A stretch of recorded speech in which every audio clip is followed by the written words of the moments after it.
Hey folks, it's a beautiful sunset evening here in Southern Illinois, and we've been talking throughout the month of April about, again, one of my favorite subjects, and that's people skills.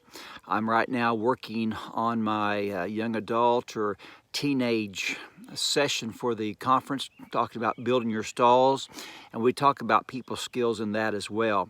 I want to give you some real hands-on things, some practical things that you can do as a parent to work with your kids when it comes to their people skills. I think there are two aspects, of course, to having good people skills, not just speaking, but also listening. For us, around the dinner table has been one of the best places for us to work on this. When our kids are speaking, we might ask one of the other kids who I think wasn't paying attention, what did you hear her or him say just now? And if they can't repeat it, we have a discussion on the importance of listening as part of communication. So many people want to talk, but so few want to listen. So we want to teach our kids the importance of listening, the importance of empathy, to share back, did you say this or did you mean this by this word? Let people know that you're paying attention to what they're saying. And secondly, when it comes to speaking, again, the meal table has always been a great place for us. We'll have 6 or 7 conversations going on. Sometimes it's pretty loud. But oftentimes during our dinners, especially when the kids were younger, we would have them stand up and give an impromptu speech on a subject of our choice. And we always had them start with a thesis statement. If I said, let's talk about horses. Why do you like horses? They would say something like, well, there are several reasons why I like horses. In this speech, I will share 3 of those reasons.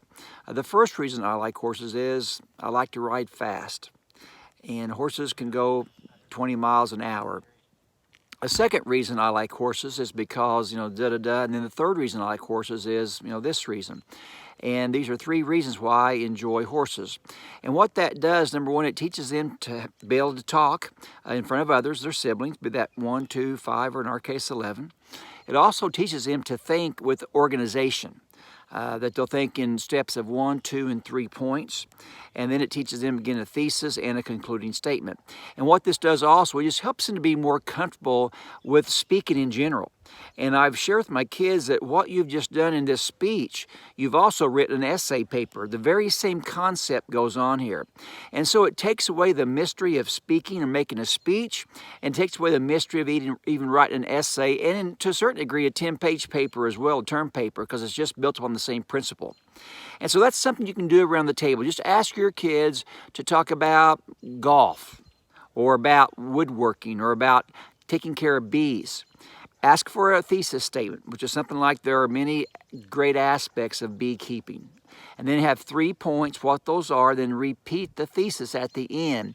And once again, it teaches them to think organizationally, it teaches them to think on their feet, and to articulate a message in a meaningful way.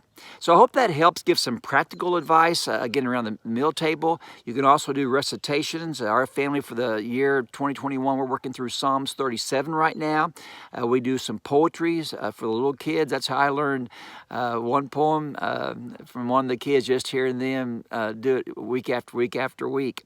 And so this is a great way to teach our kids how to have good people skills, how to have good communication skills, both in speaking and in listening. This is Kirk Smith with Ice HE's Take 5.